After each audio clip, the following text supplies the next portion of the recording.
if you're a high school senior and you lost your senior year and you want to play college sports, if you're a college athlete, and Harold can comment on this, they're adding, the NCAA is adding, more timeline. But if you're a freshman and you're going to college and there's a guy there who's going to stay for his 6th year, how is that going to affect the whole, the bigger picture? First of all, what I need to know is, Harold, what's actually happening on the college level now, NCAA wise, in terms of eligibility? Everything's a free pass right now. So free pass. It's a free pass till next year, across the board.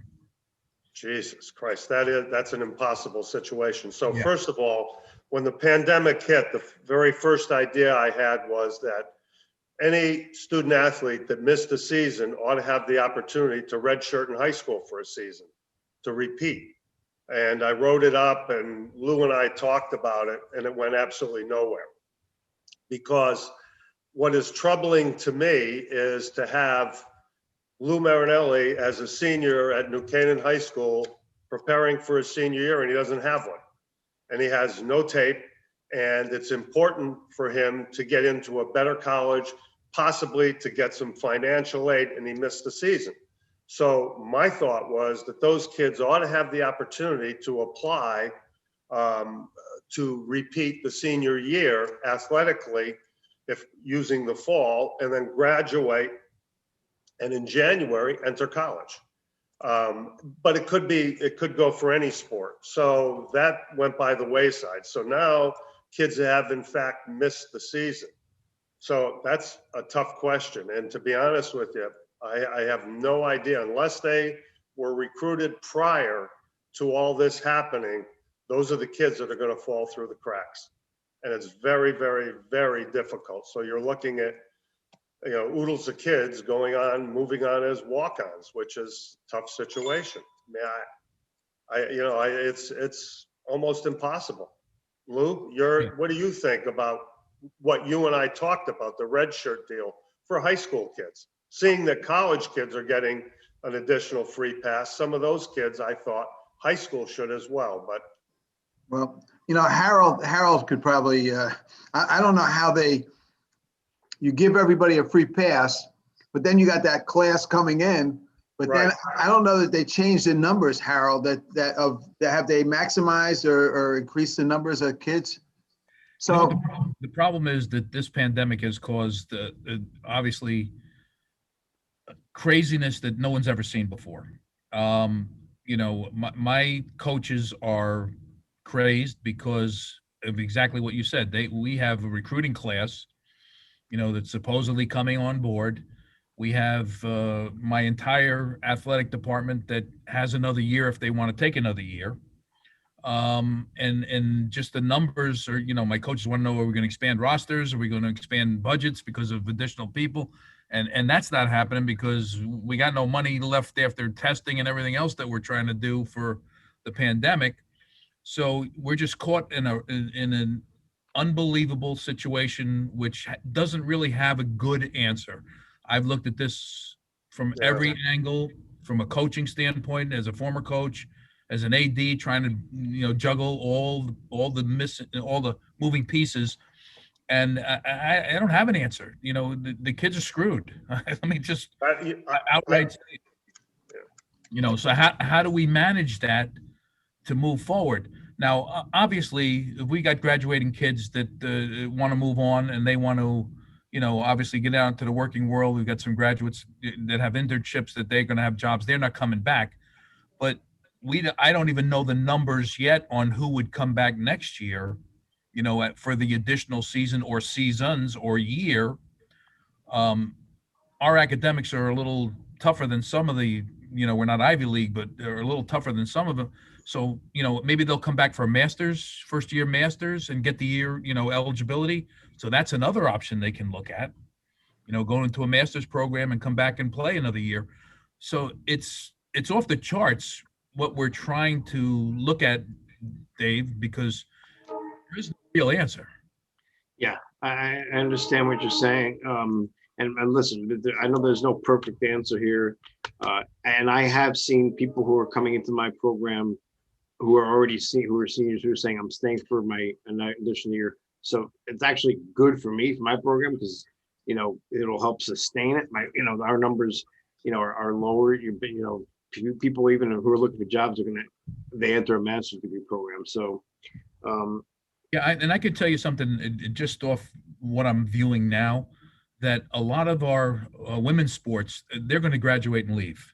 They're going to go into the work world. They're going to go to my nurses or whatever. They're not going to stand around. And a lot of them, just by the nature of the game, won't stay around just to be, you know, play an extra season or try to go through an extra year, where a lot of the guys would love to come back and play another baseball game, or, you know, or play another soccer game. So I'm seeing a little divide there too, where less of the ladies are thinking about coming back, but more of the guys are saying, hey, you know what, we just might do this depending on the situation. Now, again, if you're a scholarship kid, and then it's like high school kid coming up, that you're screwed this year. There's no pictures, there's no, you know, VCR, there's no whatever it is now, huddle, you know, there's no anything. So that's a tough part. If you were a really decent athlete and had an opportunity to get a scholarship somewhere, an athletic scholarship, that those are the ones that I really feel for even more, because yeah. they don't have anything to show. Here's my question to Lou. What's actually happening with your senior class right now in terms of recruiting, whether it be Division 3 to 2 to 1? What is it looking like, and what's really happening? Before I even answer that, let's just talk about another group of athletes that graduated last year, but then took a prep year because they wanted to get Holy more shit. film, or they, you know, so now those parents have spent, you know, 60, 70, $80,000 to send them to a prep school. And, you know, now there's no prep film. I mean, and so what you're doing, and I had to do this for Lucas Niang, who got drafted by the Kansas City Chiefs, is where I got the idea. I had to take him and film him doing drills. Yeah. So now a lot of high school, those prep school kids, I think, are really screwed, you know, because there is no film. But colleges now are watching kids do different agility drills and things like that, and trying to get stuff off of that. But I mean, with the glut of players, either from the senior class or the incoming freshman class, you know, are they going to make any investments on kids on agility Right. agility drills? What's really happening now with your kids in recruiting? The normal recruiting process, which would be hot and heavy now. What's happening? Okay. And what I've told many of them, and what's happening is, you know, there's nobody on the road like they used to come in as high school Right. all the time. Right. So everything is done through email, and I would tell you that I just as I was getting on the phone, I have a father calling me whose son thought he was being recruited by a number of people, but nothing's come through. So now he's asked me, oh, well, what am I going to do? My advice to them is apply to colleges that you want to go to.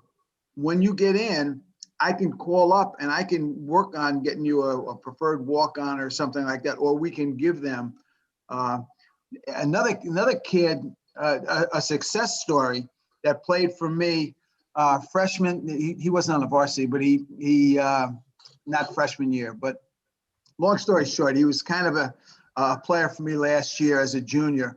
Found out there was not going to be football. Transferred to Lincoln County High School in Georgia. Played down there and became all state, all everything, and got offered by Navy and I think Middle Tennessee and a bunch of other places. But that kid would have never had the opportunity had he stayed in Connecticut. I think that's amazing. And yeah, I mean, and it couldn't happen to a nicer kid. But you know, how many? And we've had a couple of other kids. Actually, we've had a kid move in from Pennsylvania to play in our private league that only had 4 games, and he actually missed 1 or 2 because of injury. But now he was the kid that was getting recruited by Brown and by Bucknell and Lafayette Lehigh, but they've all kind of gone cold on him. So how many seniors do you have, Lou? 27 this year. Okay, that's pretty standard. You always go from 25, 27, 28. So how many of those seniors are missing an opportunity and are actually, in your estimation, being penalized because of this? I think that's a good starting point.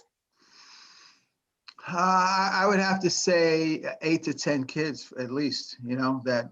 Even if No. one, so 8 to 10 is pretty high, Dave. So But they're not all Division I kids now. You're talking I about don't Division- care. Yeah, it's not important. I don't think the division makes a difference. Remember, we use athletics to get an educational opportunity and to up our stock, if you will, educationally. So if you've got 8 or 10 kids, my God, I mean, that's a lot. Yeah. So back to Dave's question, what the hell do you do? Yeah. Well, here's, go ahead. Bob. I'd like to go back to Vinny's point earlier about the high school kid. Yep. And this is something that I learned because it was a personal situation, but I have seen it happen so often that, and I'm talking about my son, Mike, who went to prep school for a year after high school. He was not ready to go on out into the world after high school. Vinny, in fact, Vinny we sat down together about this. And I'm across the board.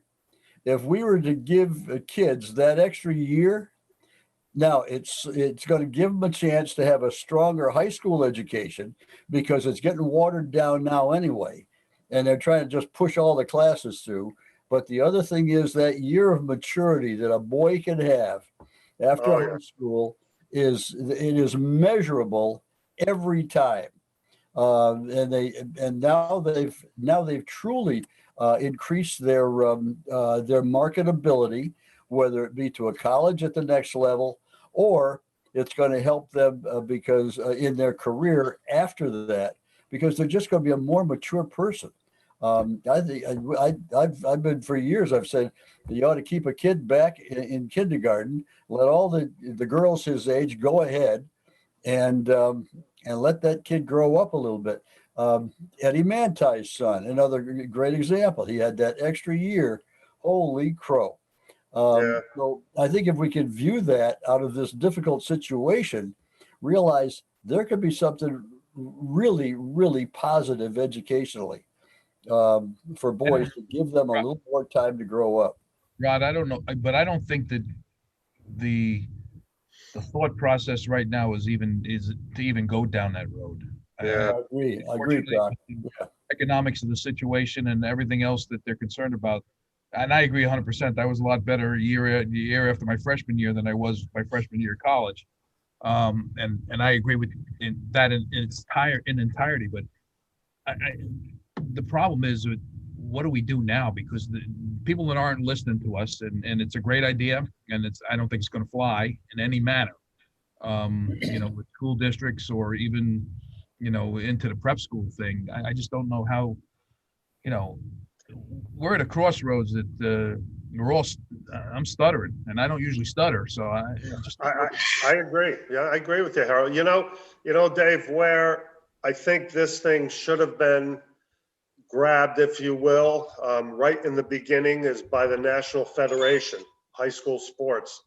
They should have, there should have been some leadership somewhere. And Dave, I think if there was a way to appeal to them, they need to step up to the plate to resolve and to help this issue. Yeah.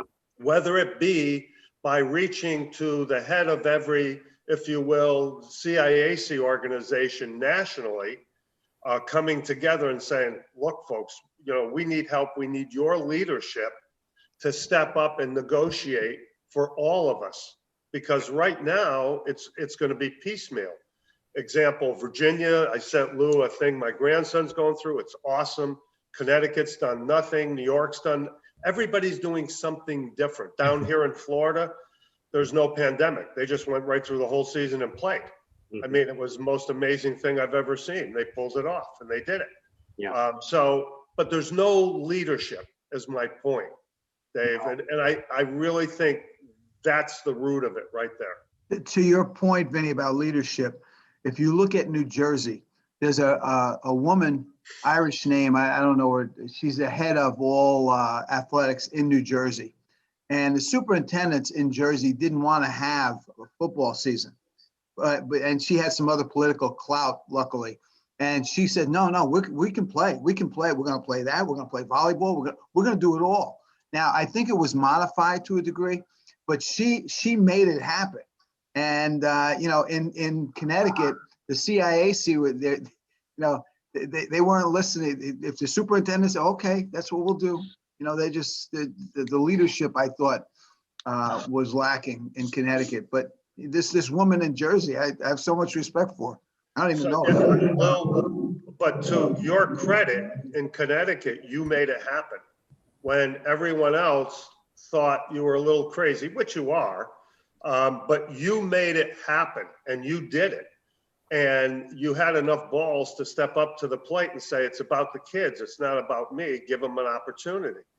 So Dave, back to you. If there's a way to ever, at your level with other people that are doing what you're doing, to approach whoever at the federation and say, let's get off our ass here. Yeah. We got a real problem. Yeah, I think you hit the nail right on the head. And I think a couple great points here, right? I think lack of leadership, I think, is across the board. And I would include the NCAA in that conversation. And that's been true for a long time. And Harold can't say anything because he's an AD now, but I can say because I'm not in college athletics. But, weak leadership top down, the federation, whoever it is, we're making decisions. And Lou and I were having a conversation. I said, before you guys come on, that I would be willing to bet that a lot of these people who are making these decisions never played, especially the sport of football. That's usually what happens. So, and Rod, Rod, I think your point is a very good one. I think it would be a great thing because before I went to college, I took a year off, and that was the best thing I could have ever done. Now they call it a gap year. I just call it a year off, just to figure out what the hell I want to do with my life. And that was the best thing for me because I worked, I traveled, and then I went to college, realizing maybe that college thing isn't such a bad idea. But I think, and the prep year, that's the other thing I want to mention. And Lou, you're right. In New Canaan, and people will do that, and they can do that. They have the money to do that. But in Bridgeport or Norwalk, they can't afford $60,000 a year, just to buy time until the kid can go to college. So I think there's a lot of missed opportunities here. And I do agree that there's probably no really one answer that people are going to get on board with and say, that's what we have to do. This is the roadmap. But is there a way, in your opinion, across the board to have something maybe like an academy or start an academy where it's not just, it's something where they can go do the workouts that you're talking about. Maybe it's not full competition, but it's something, and also get some additional training or life experience, life courses, life management courses, because I think high school should be teaching those as well. So is there something that can be done to help these kids? It would have to happen pretty quickly, but is there something other than virtual that they can, that we can do or that somebody can do? At what cost to the parents, though? I'm sorry, Brad. At what cost to the parents? Well, it would be maybe it's a parent. Maybe if the parents are willing to pay $60,000 for a gap year, if they really think their kid is an up and coming college football player, and maybe this wouldn't apply for Alabama or Clemson, but it might apply for a Middle Tennessee or a Ramapo or whoever is playing football. That this kid wants to play college football and he's lost a year. Maybe this would apply to that. And obviously, if the parents can't afford it, then you have some scholarship or some corporate tie-in where it's going to be like, this is the entity that's sponsoring, this group of kids. Dave, I discovered yesterday when I had a meeting with Danny Bernstein at Backyard Sports, and his partner is a young man that Vinny and I knew as a student at Fox Lane. He now teaches in Mamaroneck. And I went down there totally different, distanced from the conversation you and I had a week ago at breakfast. And they're looking at exactly the same thing right now. And one of the things that they have, and I don't think I'm talking out of turn here, but they've got possible funding available to do this kind of stuff, so we can help some kids with that. But the level of our conversation yesterday at their office was the same level that we are at right now. But there are other people out there looking at this, and they're looking at it with a very humanitarian attitude about it. And I'm not throwing answers or solutions here, but there is a possibility. And we talk about the fact that we want to be able to help support kids, because, and especially that kid that does not have resources to do extra training or have other, I'm talking about the inner city kid basically. Right. And anyway, there's a lot of energy around this right now, and they're good people that are involved in the thought. Mm-hmm. The hard part right now is this is kind of a hard deal to pull off virtually.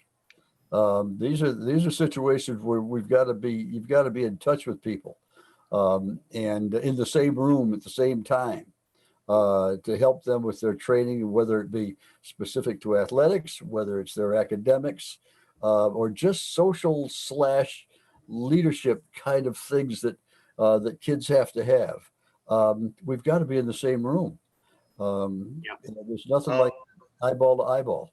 I agree with you. So a couple of things. What would happen hypothetically if the National Federation came out with a statement in 2 weeks that said, we are suggesting, we are ruling, we are whatever, that all students that missed an athletic season be allowed to repeat and have that season at their local high school, and then figure the details. And everybody's going to say, oh shit, the details are, you can't. Anything can be done if you have a solid idea. Yeah. What would happen there? Then there's no cost. There's no prep school. There's no nothing. And coming back to the virtual stuff, I hate to say it, it's gobbledygook. There's nothing replaces filling a gap as a linebacker. Nothing replaces competing. Nothing replaces winning, feeling the pain of loss. And I don't know how you duplicate that stuff and how you can do it virtually with Zoom or anything else. I don't understand. So my point is, kids need to compete. And I think if we care about kids, that's where the emphasis has to be. Is it too late for it to happen? I have no idea, but I know that in my heart, that's what kids need. I don't think it's too late, Vinny. It's a matter, you and I, when a kid was in trouble and he was a senior and I can think of a bunch. Yeah, I can too, actually. But here's a kid that needed another year of high school because he screwed up his freshman, sophomore year and just wasn't ready, as we spoke about, to go out and get a job even. So he came back as a senior, okay? He was a good football player. He wasn't a great football player, but academically, he was able to get himself in a position to get a better job. And now, he's has a nice life for himself. But they don't do that anymore. Now they just want to push him out. Doesn't matter if you can read or write. We'll figure it out. That's my point. CIAC in Connecticut, Lou, they got away with it. They completely said, well, maybe we'll have a season in the fall, calm down, maybe, and everybody backed off except for you. Come to find out, the kid, I hate to just keep using football, but that's where I'm at this point. And everybody loses a season because they do nothing, because they don't want to be boggled with details. And I hate to say that there's too many administrators that are afraid to do the right thing and be guided by what's best for kids. They're more concerned about less work. What's the easy path? Let's appease the parents. Well, shit to the parents. It's about the kids. And that's the problem. It's easy to say because I'm not working, I guess. But and Dave, to your point where you talked about the college administrators, and I know you were talking about Harold, not working very hard, but I mean, the same thing. The same thing, though, I'm only kidding. I'm only kidding, Harold. I don't want you to come beat me up. But the same thing with, especially I see in football, but athletic directors in high school now, they're being pulled in so many different directions. But they're looking for an easy way out too. That's what I'm saying, Lou. Absolutely. It's so easy. No football this year. Hopefully next year we'll have something. Oh, I don't Sorry, have to guys. worry about buses, officials. Shit, that's not a bad deal. Yeah, I hate to say it, but it's true. and I still get paid, right? And I still get paid. Yeah. I'll finish this. I know I'm talking too much, but Vinny, we would always meet and talk about what's best. What kid was in trouble? What kid? Who do we have to see today? What do we have to do? It's not like that now. It's because it's not about what's best for the kid or kids. It's about what's going to be easy and how are we not going to get sued. And that's really what it's become. And it's so sad. That's why, I'm glad I'm getting old. It's only physically. But that's what I did with Rod. Rod and I did the same thing. When I was coaching and Rod is an AD, and then the same thing with Lou. It's about kids. And I just don't see that. Class, they live in town. They have a middle son who's, could use another year. They don't have enough money to send them to a prep school. So something like what Vinny had said would be ideal for them. Did you talk to them, by the way? I have, yeah. Croc, you were going to say something? No, I mean, it's about the students and the student athletes. I mean, let's put it on the line. I say that time to my staff. It's a reminder. We're here because of the athletes. Student athletes. That's I don't have student athletes. I'm not here. So we should never forget that. That's got to be our guiding principle. So isn't it so? It's so funny you say that, Harold, because this is the third college I've worked at, but it's the first time I've been. And the other two with the athletic side of us, which actually runs like a real business, and people work hard, and I know that. I know what kind of hours you put in, what you did as a coach, and what we did at Iona as well. But on the academic side, I'm dumbfounded when you have people like in student accounts who are just nasty to these students. It's like, this is the customer. The student is the customer. You're treating, it's like, if you were running a retail store and you treated a customer like that, they'd never come back. absolutely. So I don't get the mentality, but I don't think, listen, I appreciate the thoughts and it doesn't seem like, and I didn't plan to solve the world's problems here today. I just wanted some input. And for the gist of this article, it's obviously going to be a negative slant especially for these kids that fall in this window. Let's hope this is a 1 year off thing because, they'll keep it going, I think, for as long as they can. Whoever you want to fill in the they. Dave, I'm going to say something too about the NCAA has not been a great leader throughout this entire process either. They've led with a lot of recommendations which have changed dramatically, bi-weekly. So their leadership too, they're struggling obviously with a number of issues and Congress coming up with some things and but they have not taken great leadership too. They kind of just threw it out there that, hey, you guys figure it out. We're going to give you a year, you figure it out. No thought process on who's coming in, who's leaving, who might stay. Yeah. So it's a crapshoot for the high school level. It's also very similar to our level, especially Division III. Yeah, because you're going to have a glut now. If people stay, especially at a divisional school, if you have a guy staying in college for a 6th year or even a 7th year, in some cases, and you're a freshman and you're like, wait a second. I mean, when am I going to play? When am I going to see the field? Or if you're a rising sophomore or something. So I think this is it's going to be a rubber band effect for several years. It's not just going to be, it's 1 year and now it's 2022 and everything's back to normal. There's going to be residual effect from all of this, right? Yes.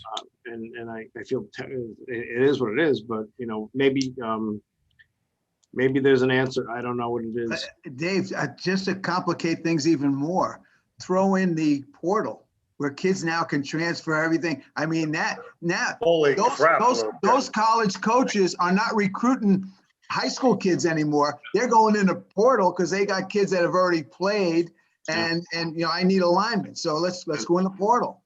Oh, you're absolutely, that's amazing. That confuses things even more. That's right. Yeah. But Dave, please don't be afraid to mention that the lack of leadership is at the root of the problem, Oh, at least in the federation and coordination, because really and truthfully, I believe that that's it. well, the hammer is going to be coming down. That's the answer right there. Is yes, we were in a pandemic. We all realized it was a very serious thing, but the leadership on all levels was just terrible. And if you don't mind, let me just change the conversation. I won't keep you much longer, but your thoughts on the certificate, coach's certificate thing I mentioned that Harvard does for the presidents. What are your thoughts on that? I think it's a great idea. Yeah, I do too. But where you're talking about college and high school? Well, we're starting with colleges. I just wonder if it makes sense for high school.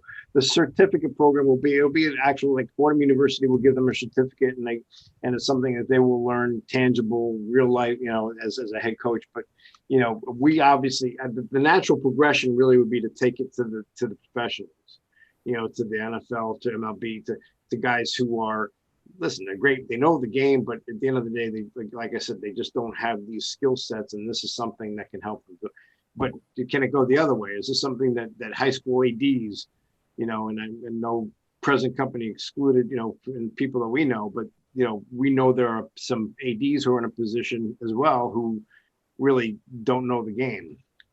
Well, I think it would be even more valuable at the high school. However, when I left, they were hot and heavy into coaches certification, and all you have to do is go to another high school coach for the little amount of money they're getting paid and say, not only do you have to be certified, now you have to take this course. So I think high school, it might be a little difficult and cumbersome, but I think it would be really needed. I mean, it would be terrific. As an AD, I'd love it. Yeah. Okay. And then as far as college, my only question would be the egos that are involved. I mean, you think of some of these guys that are moving all over the country and the money they're making, they're going to say, you shitting me? I don't need you. Yeah. And I don't need to, go over this. And I'm making 1.2. What are you making? Yeah. Well, certainly, but this is not a play for Nick Saban. This is more of a we go to the president who's hiring the new coach and say, this is a program that we're running that, your coach is going to benefit from. And we're going to have top of the line people who are going to be in there, instructing and mentoring. Right. So it's not going to be me, and it's not going to be my dog Shay, but it will be it'll be legitimate. It was interesting. Okay. The NCAA put something on 5-6 years ago, and I was just looking online while I'm talking to you to see if it's still active, where they had almost like a certificate program for athletic directors who are new, where you come in and I had the book somewhere, and I went in even though I wasn't a new one, and then the following year they asked me to come in and do a segment, in the national headquarters for new ADs, first-time ADs. Right. And I thought it was very worthwhile. I think it's a great idea. I think you put something together as a curriculum. Yep. We actually walked away with the book, which obviously, I being an AD before, I knew almost everything, but I didn't know it well, and it was a great touch up, a great reminder, and I think something like that could be a good idea, depending on how it's structured. So I would certainly move forward to see if you could do something like that. Yes. Harold, I agree with that. And there right now, there's a lot of curricula out there for this sort of stuff. We've got it for the college levels. The college ADs have put that together. The New York State, the Connecticut, and the National Athletic Administrators have those programs, and then the various state coaching courses, which of course they get watered down but we could take that curriculum and put together a package. And I'm just trying to think of I keep going back to this all the time. We are a business. We're a business. People say, "Oh, we're in education." We're not business people. This is a business, and if you're not a business person in it, you've got to get out. And we've got clients, we've got customers, we've got stakeholders that we're responsible for, and we've got to run this thing, all of it, like a business.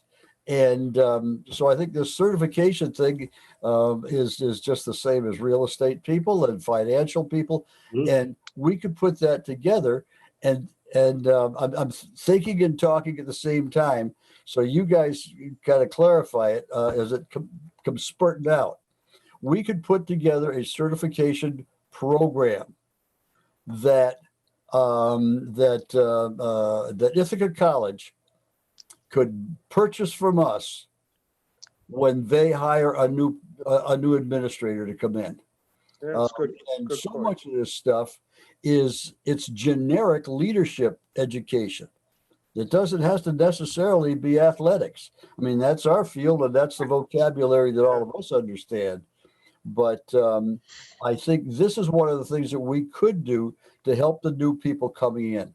And Vinny, we've talked about this so many times, and Harold, we might have even touched base with this. There's no prep program for athletic directors. Right. Okay, no matter where you go to school, it's not going to tell you what your first week is going to be like in that job. We could put that package together and make it good enough for anybody to be able to use it. High schools, colleges, and It's a good point, Rod. the whole recreation and youth sports world, which is a freaking disaster. So that is. So Vinny, we're talking leadership all the time. It's I don't know who said the quote, but it goes like, I'd rather go into an army I'd rather attack an army of lions led by a lamb than an army of lambs led by a lion. And I've been looking for that lion, not only in education, but in our national picture here. I won't get into that. And we don't have any lions out there, for crying out loud. We lost the lion when Vinny left. Hey, Thank you. Yeah. Dave, I'm going to send you the link and he'll share with everybody regarding, so you want to be an athletic director. It's on the NCAA site. And that's exactly what it says. And you're talking about institutional control, athletics department oversight, student athlete well-being, personnel management and sports oversight, communication skills, marketing, fundraising, fiscal. These are all, and it's on one website, and I share with you because that's one of the things that I go back to. And that we could put together in a certificate program, and it would be valuable to many. Yes. That's excellent. I'd like to see that. And Dave, I'll send you a thing on leadership that I put together when I was for with the military and all that stuff. Beautiful. Yeah. And if you could ever get that approved, don't you need a certificate, Vinny, to be an administrator? I know you do. I think you do in New York. And if this could ever be an accredited thing where they could show, hey, we're from Manhattanville, we went to this PD course or something like that. I think it would really take off. Rod, I think you're spot on with your idea of putting something together that could be used and just rolled out, a package. I think this could be for all levels. On our desk, right there. Right, Harold. It's not in our desk, it's in our head. Yeah. And we can send you an email on your opt. Thank you. Yeah. I will forward that, and I will also send some other stuff on this Harvard thing. But yeah, I think it's a great idea. And what I would want to tie it in with is not just, hey, or here's the material, go, is with an attached mentor, so for the first year, that new AD has, Vin, he can call Vin Iovino, he can call Harold Crocker and say, all right, this just happened, before I go in and tell my boss, the president, what's going on, what do you suggest? So I think these are all great ideas. I don't want to keep you much longer. We've been almost an hour, but I will follow up with emails to everybody. And if you guys have any last comments, I'm happy to hear them. But thank you. I think that's great. One last thought, not to complicate things, but another area, just keep it on the shelf, would be some type of service for young parents of kids that are student athletes. And the reason I say that, I listen to my own daughters with their kids and what they're going through. I mean, you got to be shitting me. I listen to the pressure in Virginia in West Hartford, my head just spins. And Yeah. they have no idea who to go to, who to talk to. They can't go to the coach because the coach will think they're nuts. And my daughter will call with these crazy ideas. And I say, are you kidding me? You can't go to the coach with that. But the point being, they have no one to go to. Right. And everybody's got a handout, as Lou knows, trying to make money off of the young kids and parents. And they're building a little dynasty and a business, if you will, making money off of kids. It drives me crazy. Football coaches are the best because I don't know of any football coaches that are out there to make money. None of them have. Yep, that's for damn sure. You're looking at one. The side. Vinny, I do have an answer for the parent issue, and that is to take the parents when their children's reach the 7th grade, take the parents and remove them from the home until Yeah. the kid graduates from high school. I got to tell you, guys. I mean, I listened And to then, it. Croc, it's your problem. Oh, baby, it's unbelievable. Well, I can tell you this, that it has changed dramatically. Now, this was my 40th year at coaching in New Canaan, and I'll tell you, it has, the parents have really changed. Well, Lou, we parents. fought it for years, and we had a thing that at New Canaan, when I was there, it was like circle the wagons Right. and keep the suckers out. I mean, that's what we had to do. But Dave, I think the mentor program, I mean, to this day, I still call Vinny.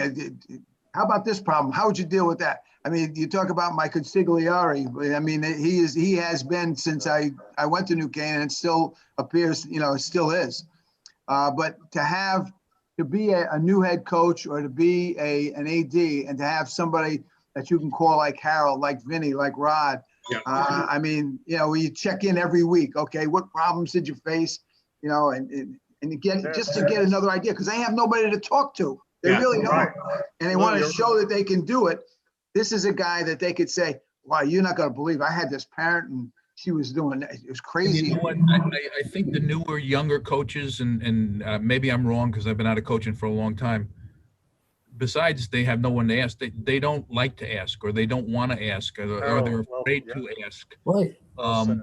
And that's something I think you got to get around. All of us have somebody we call. I've called Yeah. many of you, and throughout the time. So we all good, I think, good, successful coaches have a mentor.